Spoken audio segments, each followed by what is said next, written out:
Good afternoon and welcome to our series of webinars focused on bringing you information about COVID-19 related topics.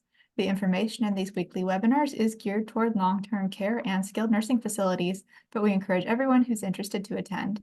My name is Kathy Caudill. I'm a communications specialist with Quality Insights, and today's webinar is an overview of the QAPI process in long-term care. Everyone has entered the meeting on mute, but we will have a Q&A following the presentation. If you have questions or comments, please submit them using either the chat or the Q&A tool in your Zoom menu. We invite you to join us every Wednesday for more of our weekly webinars. Next week's topic is cleaning and disinfecting in environmental services. We'll be joined again by special guests from West Virginia Project First Line, Cindy Holmes and Liz Dowk. If you're interested in joining that presentation, it will be the same time and place next week, next Wednesday at 2 p.m. And now I'd like to introduce our guest today, Penny Imes. Penny is a quality improvement specialist at Quality Insights. She started her nursing career in acute care before moving into long-term care. Her positions in long-term care have included staff development, dementia unit manager, registered nurse, assessment coordinator, and director of nursing. She found the perfect combination for herself at Quality Insights, where she's able to work in quality improvement with long-term care nursing homes. Penny, welcome back. Hi, thanks, Kathy, and thank you everyone for being here today.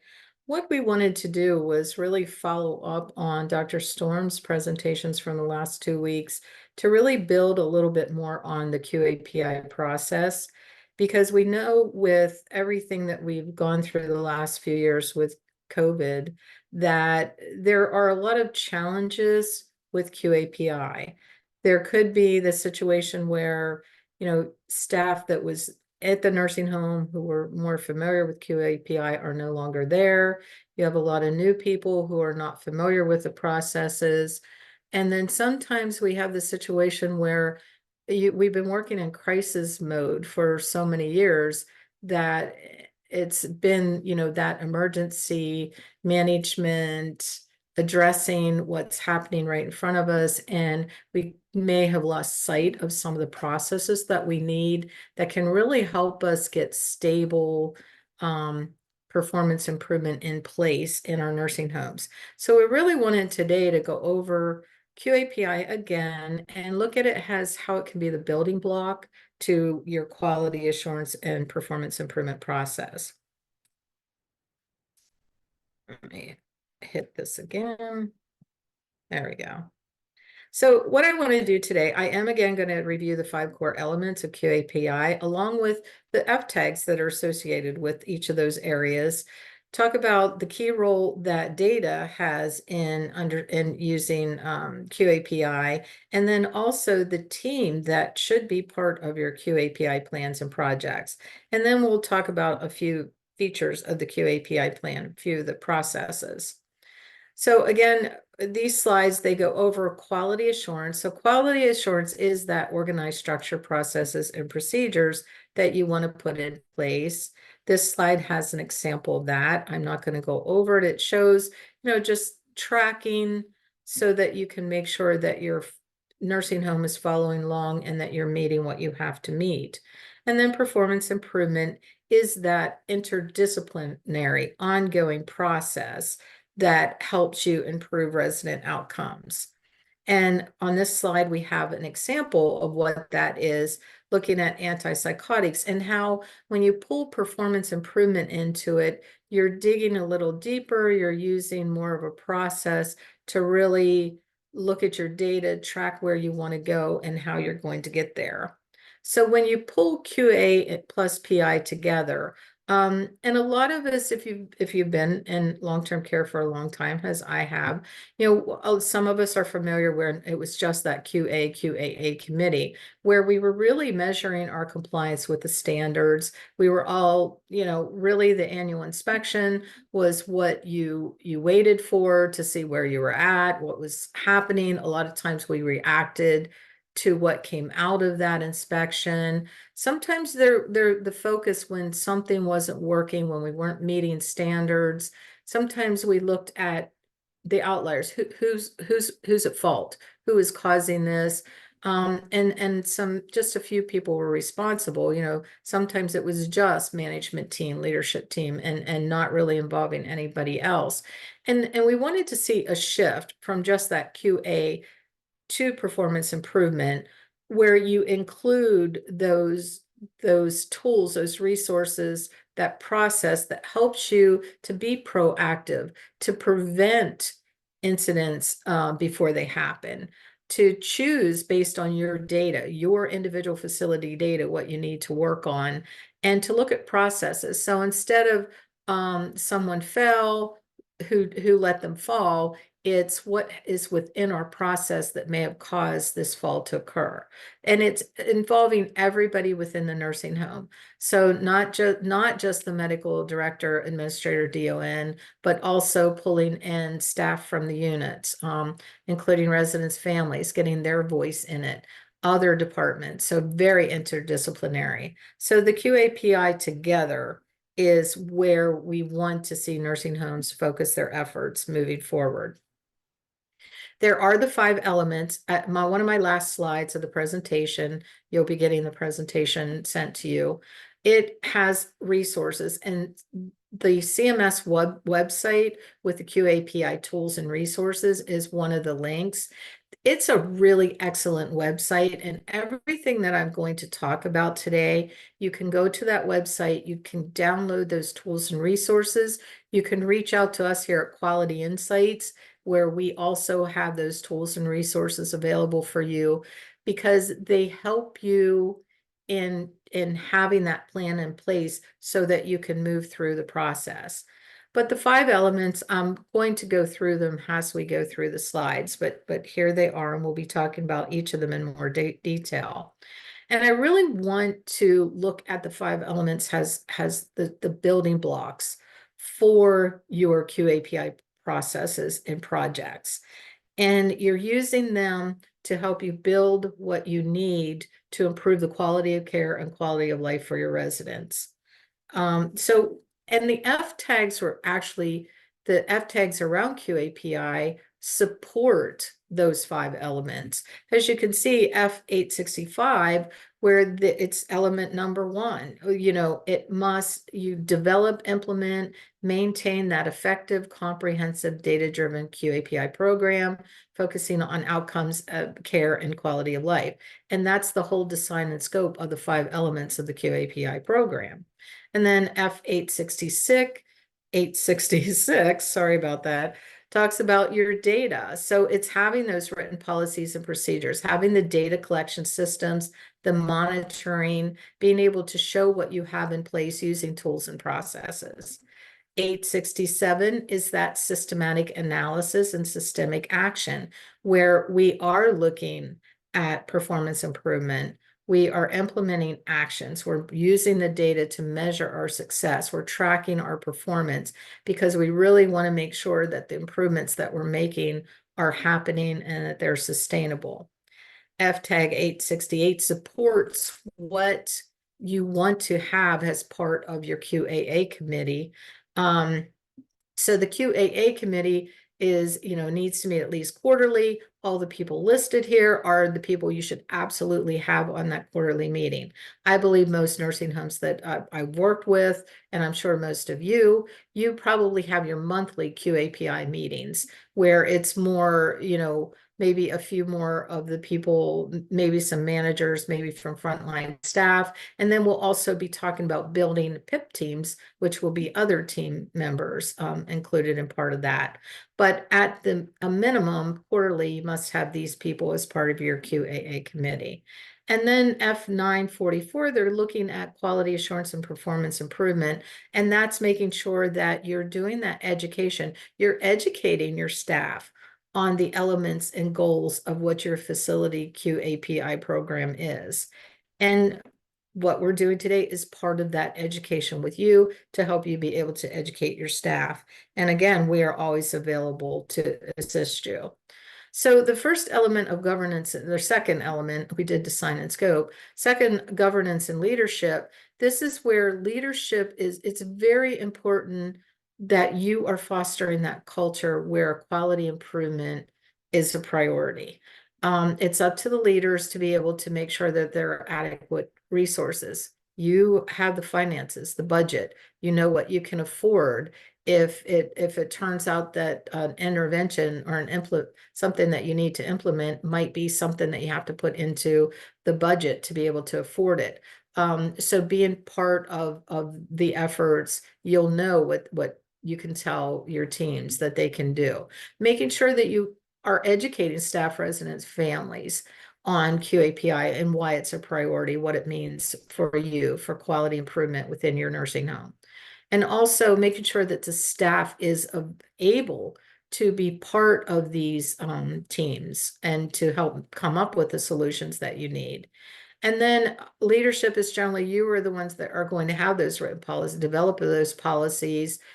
And, we've been talking a long time for many years about developing policies, making sure the processes are in place so that you can adjust for changes in personnel and turnover. And when have we ever seen turnover the way it is now? So, I think looking at where we are with staffing and where we're probably yet to be over the next year or so, it's really important to have that written information, those policies and those processes in place so that when staff does turn over, the processes will continue.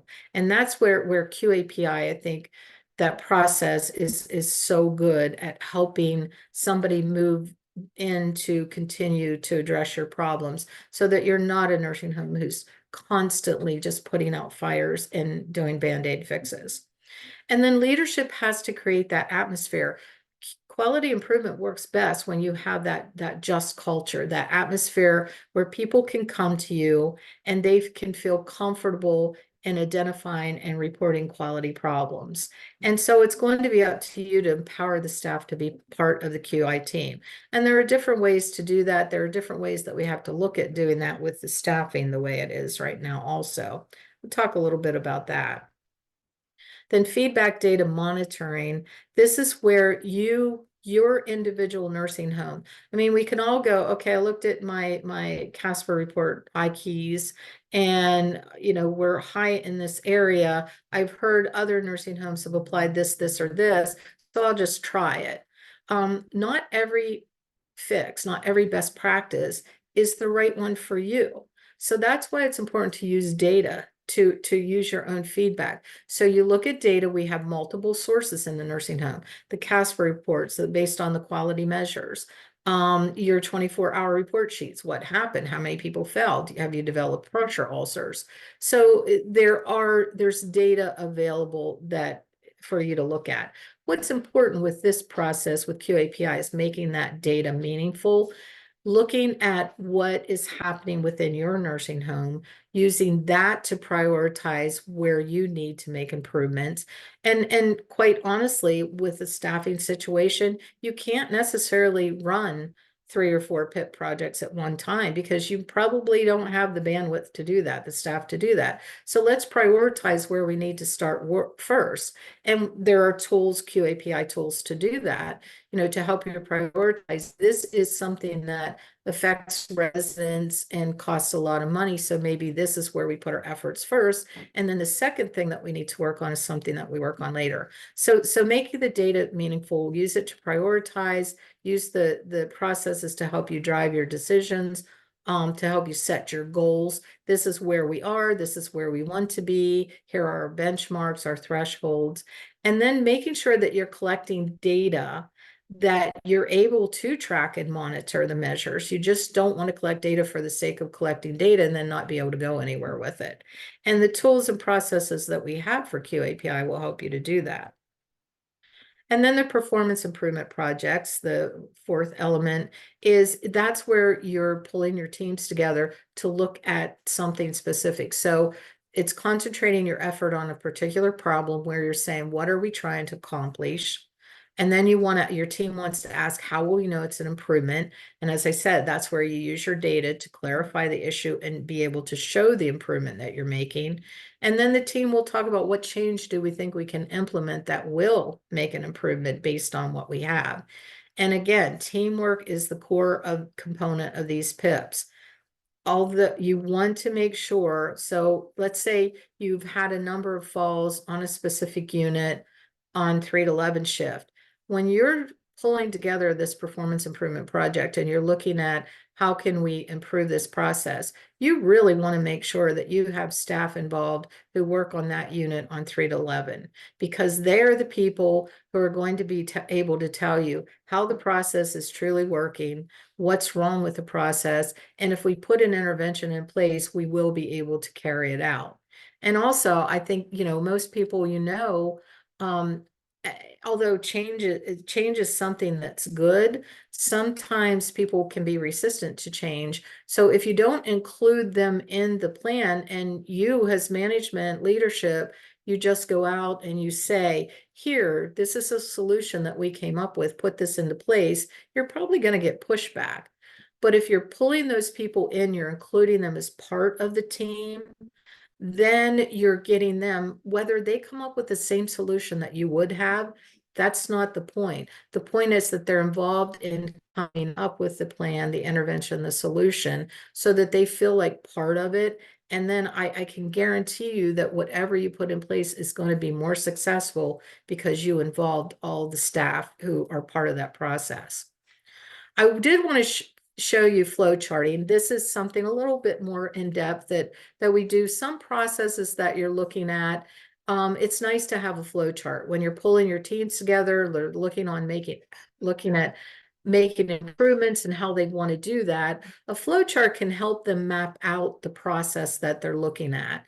So, you can see this one talks about, coffee and what could go wrong in the process for getting a cup of coffee. And it's those areas where you see like a no, these are the gaps, these are the opportunities for improvement. You can do something as like, let's say you identified falls on your dementia unit in the 2 hours before dinner time. So you could map out that process. So you could start at, the beginning could be, start of 311 shift on the dementia unit, and the end point is getting to dinner at 5 p.m. in the dining room and what's happening during that process. And then you can use that to identify and to have a visual for people to see where there might be issues. So flow charting, it's a nice visual. It helps the team to understand what's going on, helps them to kind of see where the opportunities for improvement are. And then that can lead them into our next step of QAPI process, which is the root cause analysis. And the root cause analysis is where we want to determine what happened, why it happened, and then that helps us lead to a preventive measure that we can implement to address the area of concern. So one example of root cause analysis in action, so, is, and in this nursing home, they had been having issues with falls. And so they were monitoring falls. And then an incident that occurred, resident was placed in a Hoyer lift from the wheelchair to be transferred back to bed. The lift started to sink towards the floor. Resident's weight was exceeding the capacity of the lift. The CNA saw the resident start to fall, tried to pull them back over to get them into the bed. They weren't successful before they got them into the bed. The Hoyer lift tipped, the resident fell, and the Hoyer lift fell on top of them. Now, one thing that you could do is say, well, why did the CNA let that resident fall, and just go from there? But if you really use processes and you take a look at the 5 whys into how this incident happened, that will help you dig down more. Ask the questions, not just you're a bad CNA, you let the resident fall, and now you're going to be punished. It's that process of, well, let's look at this, let's drill down, let's understand what happened here using root cause analysis. So you follow up. The CNA says, well, I didn't really have the equipment that I needed for the resident. Why is that? The equipment's hard to find.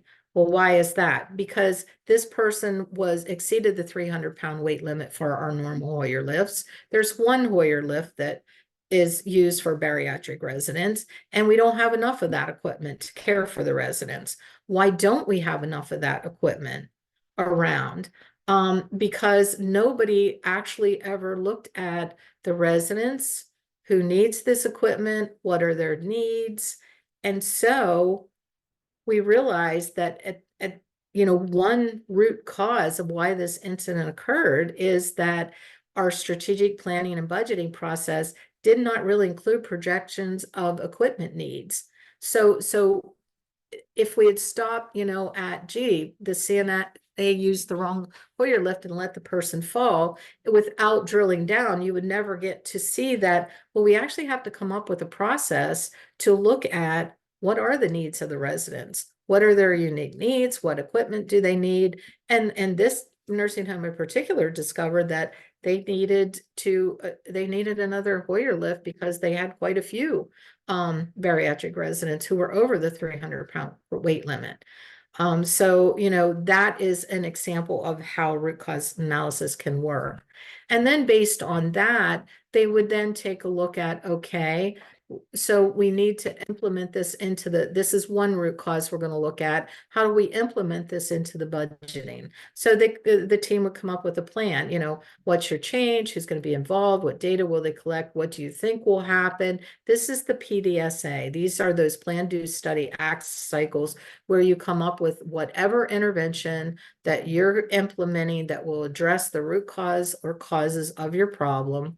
You run a short cycle based on that opportunity for improvement to come up with what you think you can implement to improve the cause of your problem. These are meant to be short cycles. So you would carry it out. In this case, we're like, okay, let's come up with a spreadsheet and assign somebody, we think a spreadsheet where they can, write down when a resident comes in, what equipment they need, if they have special needs. And then then the team would bring that back, look at the spreadsheet, they put it out there, they had someone look at it. Did it work well? Did the staff understand how to use it? Was there anything else that they found? That's the study phase. And then the act is based on what you learned. Are you going to implement this intervention that you think will be an improvement?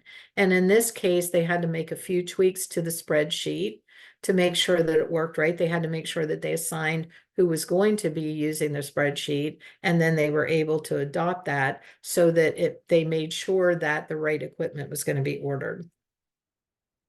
And so this is very basically when you're designing your QAPI plan, you're doing your PIP, use your data, identify your problem.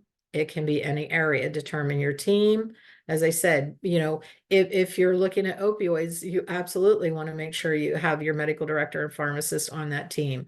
If you're looking at falls on a specific area, you want to make sure that the staff in that area are involved.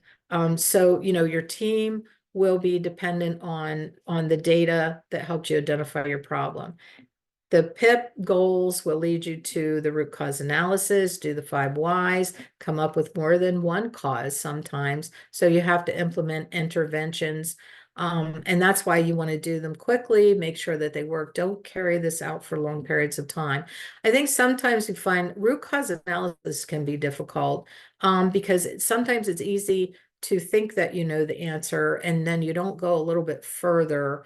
And you kind of have to work with your team to understand how to really get to the true root causes of a problem sometimes. The tools can help you. We can help you with that also. And then here's a real life example too. Okay, so for instance, this facility, they had an increase in their number of urinary tract infections in the last 4 months. The infection rate is now more than twice the national average. And the infection preventionist, who is really dedicated to QAPI and quite good, approaches the DON about this increase that she's seeing in UTIs.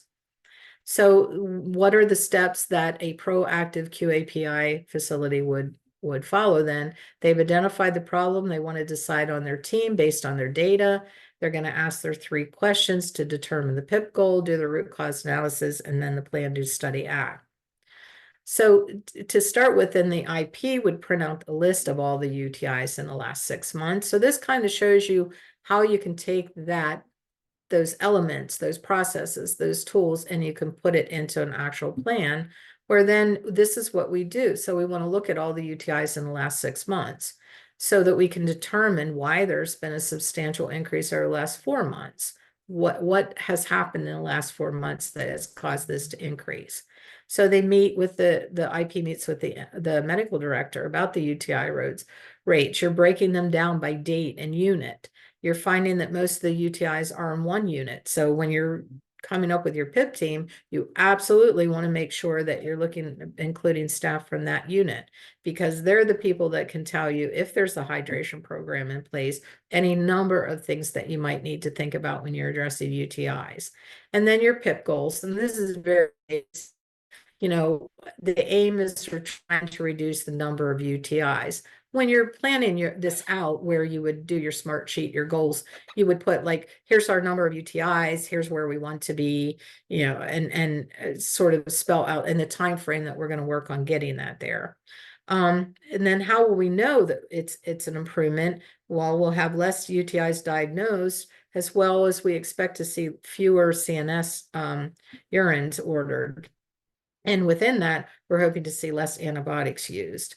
And so what's the change that the team believes they can implement to address this issue, an algorithm for UTI diagnosis and treatment? And so then as they move forward with this, the root cause analysis, they would be looking at why are they've noticed a spike in UACNS being ordered. Why is that? Why does this one unit have more UTIs? Is there one provider perhaps in particular ordering more UAs? Why was a certain resident being diagnosed with multiple UTIs? Taking a look, so you can take a look at the individuals, take a look at the resident, what's happening with that resident that we might need to address to help prevent them from being diagnosed with multiple UTIs, as well as the process of who is ordering UAs, why are the UAs being ordered? So you can look at it from a more resident focused individual perspective. You could do a root cause analysis on a process. There's all different ways to do this and look at it. And the PDSA, they're going to implement that algorithm for the UTI diagnosis and treatment, starting small, tracking the results on the UTI rates. And this is why, the algorithm might be one thing that we're looking at. So we want to run this small, quick PDSA cycle and then bring it back, study it, repeat. Sometimes you need to put something else out there because what you thought would work didn't work quite the way you did. So you don't want to spend a month on one thing in case you need to make some changes to it. And so that's one area. I'm gonna probably finish up. There are a lot of different, like when you're looking at antipsychotic medications, that's another thing where you can drill it down to the processes that are happening. We're having residents come in on antipsychotics on admission, so we might want to address that. Or we have residents using your data, residents coming in on antipsychotic medications and then they're being ordered. So let's figure out why. Or we're not doing gradual doses on residents on one unit, and our antipsychotic medication use is going high. So let's narrow that down. So as you can see, you can apply these processes to anything. Then the final area where we sometimes have identified where, and I don't know if some of you have gone through this, where you feel like you're working on something, you think you have an intervention in place to address it, and you come back 4 months later and you're working on it again. And we've seen a few cases where you can implement something, but if you don't build it into your process, you're not able to sustain that improvement. And so moving on to the last part of that sustainability, and that's your ongoing systemic action, making sure that whatever change you've made to address what you need to improve, whether whatever type of intervention, whether it's a process, whether it's a form. You want to make sure humans, I think by nature, resist change even when it's good. So when we're implementing a change, we need to make sure that it's built into everything. And as I said, I think many of the QAPI tools are really good. They're well written. And this one in particular, it takes you through, okay, we've implemented this intervention. So is it part of our systems? Or have people been educated on it? If it's an algorithm, who's implementing it? Who's responsible for it? Who needs to know about it? How are we educating them? How are we educating new staff when they come in? Is it part of orientation? The Hoyer lift, we ordered, who's going to be responsible for making sure that we know what the equipment needs are? Have we funded for that to be part of the budget? Where are we going to keep we're another Hoyer lift, where are we going to keep these lifts? And how are we going to let people know where they're at and how to plug them in and charge them and that type of thing. So you have to make sure that all of those things are built in to what you're doing. And these are nice checklists to enable you to do that.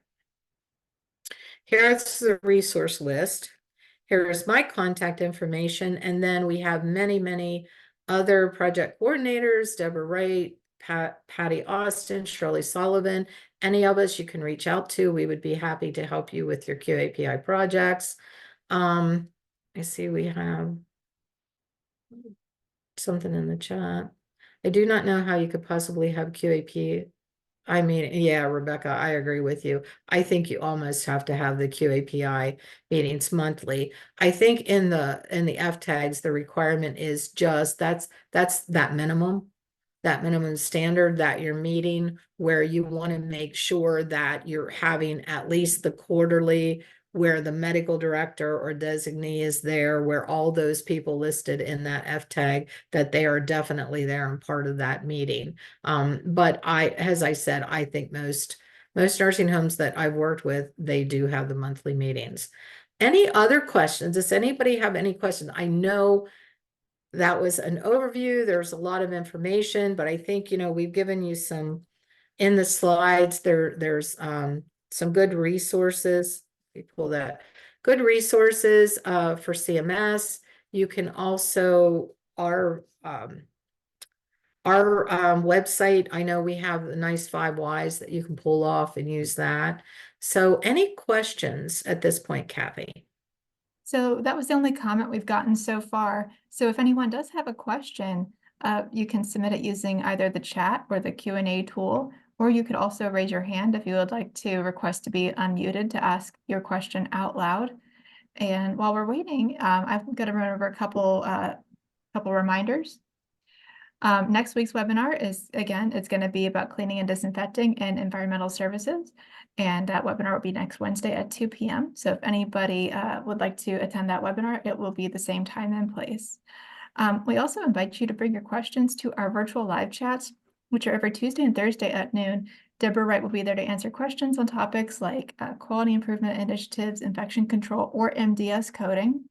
And you can find the links to our live chats and webinars in the newsletter we send out every Friday called the Last Minute Lowdown.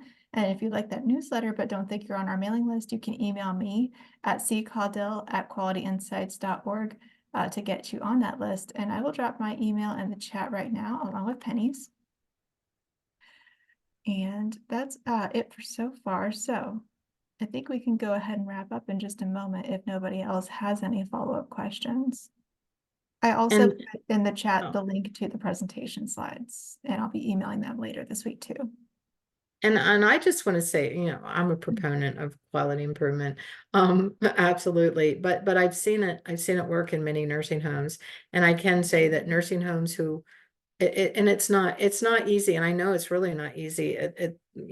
Sometimes when you're dealing with staffing issues to figure out how to do it. I mean, sometimes if you want to involve the staff that are on the unit, sometimes you have to take the problem to them because they may not have half an hour even to come off of the floor and be part of a meeting, but take the problem to them and talk to them on the unit where they're at too, to get their input, to get to have them as part of the teams.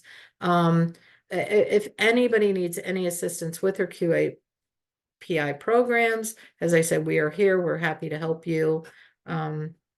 And thank you all for taking time to attend today. We really appreciate it. Oh, I think I see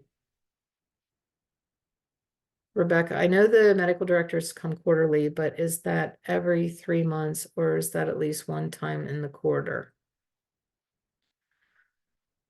Well, I mean, I think as long as you, if you're having, well, I guess it depends, Rebecca, and you can certainly take yourself off mute if you'd like to, or raise your hand. I would say, well, quarterly, I mean, at least once every 3 months, you want to make sure that you're having that meeting, and at least, and if you're having like that one formal quarterly meeting, then you want to make sure that your medical director shows up. I don't think it means like you have to have it exactly the same time. They come in January, February, March, April, May, June. I think that's fine. I mean, as long as you're still, so they came in January, February, March, say your first quarter, April, May, June, that's your second quarter, but they weren't able to come until May to be part of it. As long as they're there, as long as they're involved, and as long as you have another way, I mean, they showed up, they met the time frame for within a quarter. And as long as you have a way of communicating with them, or maybe it's another designee that, maybe they have a nurse practitioner who could be more part of a monthly QAPI or something like that. So there's all different kinds of ways, but yeah, and the minutes, that's excellent. That's absolutely what you should be doing, sharing that with them. And getting feedback. I think it's showing the engagement, and you're gonna, like I know Dr. Storm, she was one of those very, very involved medical directors. We know that's not always the case. And so sometimes you work with the medical director that you have, but you try to get them involved and have them engaged and share the information with them and work around that sometimes. And thank you all so much again for attending. Rebecca, thank you. It's always good to get feedback and hear from you. And if anybody else wanted to add anything, please go ahead. I was just going to say, maybe ask them if a virtual option would help, that they can kind of pop in and, if they're like, if you do it like during a lunchtime or something, and then they can have it, like on their phone. And so then they can kind of, be participating and be listening. I think it's important. I think that quarterly is the same for the consultant pharmacist as well. So I would try to coordinate it so the consultant pharmacist and the physician, the medical director are there together, because I think it's really helpful having them kind of talk about things, especially around QAPI. Yeah, good points. Thank you, Dr. Storm. Penny, Dr. Storm, or anyone else have anything you want to add before we wrap up?